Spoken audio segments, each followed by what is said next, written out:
দুর্নীতি, স্বজনপ্রীতি আর পরিকল্পনা বাস্তবায়নের সরকারের সদিচ্ছার অভাবেই বারবার জলাবদ্ধতার কবলে পড়ছে রাজধানী ঢাকা।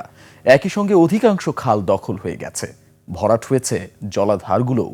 আর ড্রেনেজ ব্যবস্থা সংস্কারের নামে হাজার হাজার কোটি টাকা খরচ করা হলেও তা কোনো কাজে আসেনি। ফলে একটু বৃষ্টিতেই পানিতে ডুবে যাচ্ছে রাজধানী। এ অবস্থা থেকে রেহাই পেতে সরকারকে কঠোর পদক্ষেপ নেয়ার দাবি জানিয়েছেন বিশ্লেষকেরা। বিস্তারিত সঞ্জয় অধিকারীর রিপোর্টে।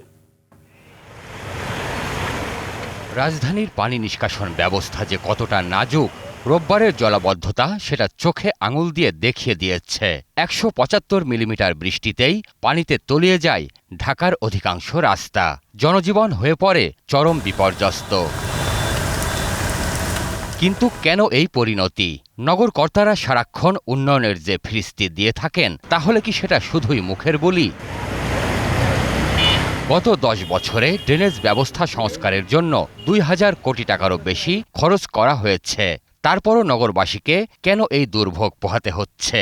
হাজার হাজার কোটি টাকা ড্রেনেজ উন্নয়নের নাম দিয়ে ব্যয় করা হয়েছে, তার অধিকাংশই লুটপাট হয়েছে। যার কারণে আজকে আমাদের জলাবদ্ধতা এবং যে কৃত্রিম ড্রেনগুলো সেগুলো কাজ করছে না। এগুলো অনেকগুলোই নন ফাংশনাল এবং তার কানেক্টিভিটি নাই। ঢাকার ২ সিটি কর্পোরেশনের অধীনে রয়েছে ৫৫টি খাল, আর পানি অপসারণের জন্য পাইপ, নালা ও নর্দমা রয়েছে প্রায় ২,৫০০ কিলোমিটার। বৃষ্টির পানি এসব নালা, কালভার্ট ও খাল হয়ে আউটলেট দিয়ে নদীতে যাওয়ার কথা, কিন্তু বাস্তবতা ভিন্ন। ৩৩টা হটস্পট আমরা নির্ধারণ করেছি, যেখানে পানি একটু বৃষ্টি হলে ১ থেকে ১.৫ ঘন্টা পরে পানি জমা থাকে। নদীর পানি এবার ব্যাক ফ্লো করছে, এটা আমাদের জন্য বড় একটা চ্যালেঞ্জ। আমরা যে পানিটা তো আমরা নিষ্কাশন করে পাঠাবো, উল্টা ভিতর থেকে পানি রাস্তার উপরে আসছে। সো নদীর ব্যাকফ্লোর জন্য কিন্তু পানিটা আমরা আসলে কোনো রেজাল্ট পাচ্ছি না। এই ভোগান্তির জন্য নগরবাসীর দায়ও কম নয়। খাল দখল থেকে শুরু করে অনেক জায়গায় ড্রেন বন্ধ হয়ে গেছে গৃহস্থালির বর্জ্যে। ড্রেন থেকে ল্যাপ, তোষক, কাঁথা, বালিশগুলো আমরা উঠিয়েছি।